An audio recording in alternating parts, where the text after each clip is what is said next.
Student अप्रैल last आ चुका है। UGC के डायरेक्टर जगदेश कुमार का जो ट्वीट था उसको भी आए हुए काफी दिन हो चुके हैं कि यूजीसी नेट एग्जाम जून में कंडक्ट होगा, बट अब तक यूजीसी की वेबसाइट पर या एनटीए की वेबसाइट पर एग्जाम के नोटिफिकेशन से रिलेटेड कोई भी अपडेट नहीं है। तो क्या 2022 में जून में यूजीसी नेट एग्जाम कंडक्ट होगा या नहीं होगा? Welcome to net cracker students, मैं अनुराग शर्मा और आज की वीडियो का टॉपिक है यही कि एग्जाम होने वाला है या नहीं होने वाला। अब यहाँ पर दो चीजें हैं जो हमें समझनी चाहिए। सबसे पहली बात, गवर्नमेंट का रुख क्या है यूजीसी नेट एग्जाम को लेके। आप ये समझिए कि अगर आज भारत की बात की जाए तो यूपीएससी के अंदर लगभग 10 लाख बच्चा अपेयर करता है। उसके बाद अगर बात की जाए एसएससी एग्जाम्स की, जहां लगभग इतना ही बच्चा अपेयर करता है। इसके बाद तीसरा नंबर आता है यूजीसी नेट का, जहां लगभग 8 से 10 लाख बच्चा एग्जाम दे रहा है। इस एग्जाम की साइकिल की अगर मैं बात करूं तो साल में 2 बार एग्जाम कंडक्ट होना चाहिए, एक जून के महीने में और एक दिसंबर में। और पहले इसी तरह से एग्जाम कंडक्ट हुआ करता था, बट 2017 के बाद जिस तरह के इश्यूज फेस किए इस एग्जाम ने, और अभी कोरोना काल में तो पूरी अनसर्टेनिटी हो चुकी है कि एग्जाम कब होगा, होगा भी या नहीं होगा। 2020 में जब कोरोना का टाइम स्टार्ट हुआ और इस पेंडेमिक की वजह से पूरी दुनिया ही परेशान थी, जब मार्च में फॉर्म फिल किए गए थे पर एग्जाम कंडक्ट हुआ जाके नवंबर में। लास्ट ईयर की भी अगर हम बात करें तो एग्जाम इसी समय नवंबर के आसपास ही कंडक्ट हुआ। और इस साल इस साइकिल को ठीक करने का मौका था यूजीसी के पास। एग्जाम को जून में कंडक्ट कराया जा सकता था, पर अब तक एग्जाम से रिलेटेड कोई भी नोटिफिकेशन नहीं है। आए दिन हम देखते हैं न्यूज़पेपर्स के अंदर, कटिंग्स के अंदर, अलग अलग वेबसाइट्स के ऊपर ये कहा जाता है कि एग्जाम जून में कंडक्ट होगा, बट कैसे कंडक्ट होगा? अप्रैल 30 आने वाला है और अब तक कोई भी नोटिफिकेशन नहीं है। अगर मई में नोटिफिकेशन आता है तो फॉर्म कब से फिल किए जाएंगे? फॉर्म फिल करने का प्रोसीजर भी लंबा प्रोसीजर होता है। इसके बाद रोल नंबर आने के लिए भी सस्पेंस होता है। लास्ट समय हमने देखा कि रोल नंबर के टाइम पे एग्जाम डिले होता रहा, कभी 10 दिन, कभी 15 दिन, और फाइनली फिर एग्जाम की एक डेट आई।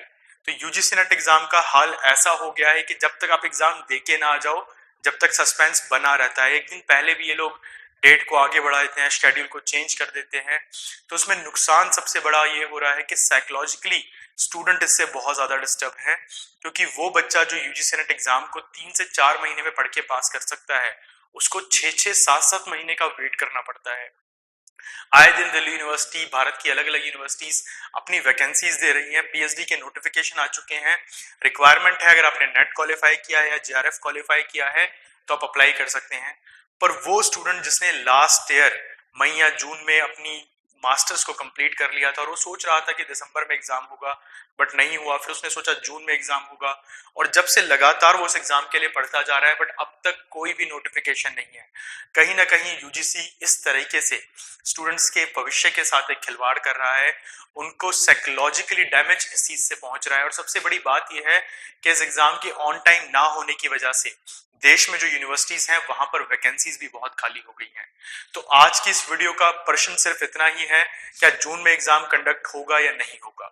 अगर यूजीसी के हिसाब से देखा जाए तो यूजीसी के डायरेक्टर ने भी एक ट्वीट करा था, जगदेश कुमार जी ने, उन्होंने कहा था कि जून में एग्जाम कंडक्ट हो जाएगा 2022 में, बट अब तक कोई नोटिफिकेशन नहीं है। अगर मई के फर्स्ट वीक के अंदर कोई नोटिफिकेशन आता है तो इस बात की पॉसिबिलिटी है कि मिड जून तक एग्जाम कंडक्ट हो जाए या स्टार्ट हो जाए। बट अगर ऐसा कोई नोटिफिकेशन नहीं आता है तो हम ये मान के चल सकते हैं कि एग्जाम की साइकिल जुलाई या अगस्त तक ही जाएगी। और अगर ऐसा हुआ तो क्या दिसंबर में एग्जाम कराना पॉसिबल हो पाएगा? इन शॉर्ट, अगर ये साइकिल अभी पोस्टपोन होती है तो हम ये कह सकते हैं कि यूजीसी नेट एग्जाम जो साल में 2 बार होता था वो सिर्फ एक ही बार कंडक्ट हुआ करेगा, क्योंकि अभी गवर्नमेंट ये कह रही है कि दिसंबर और जून वाली साइकिल को मर्ज कर देंगे। बट ये होगा कैसे? ये पॉसिबिलिटीज बनेगी कैसे?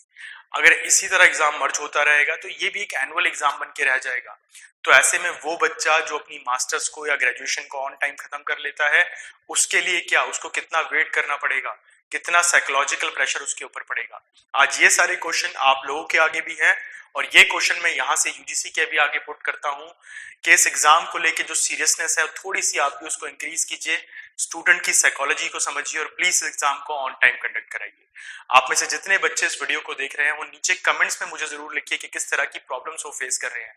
देखिए, मैं नॉर्मली देखता हूँ कि कई बार इस एग्जाम की प्रिपरेशन के लिए बच्चे बहुत दूर से आते हैं, दिल्ली जैसे शहरों में रुकते हैं, 5-5, 6-6 महीने यहाँ रह रहे होते हैं, हॉस्टल की फीस पे कर रहे होते हैं, कोचिंग्स ले रहे होते हैं, बट जब एग्जाम ऑन टाइम नहीं होता तो कहीं ना कहीं डीमोरलाइज हो जाते हैं वो बच्चे। और ऐसे बहुत सारे स्टूडेंट हैं जिनकी सर्कमस्टेंसेस, चाहे वो फाइनेंशियल हैं या फिर कुछ और प्रॉब्लम्स हैं, इस वजह से उनको बार बार मौका नहीं मिलता इस एग्जाम में अपेयर होने का या इसको क्वालिफाई करने का।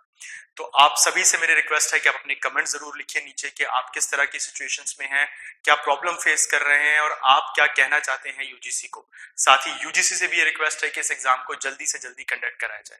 धन्यवाद दोस्तों।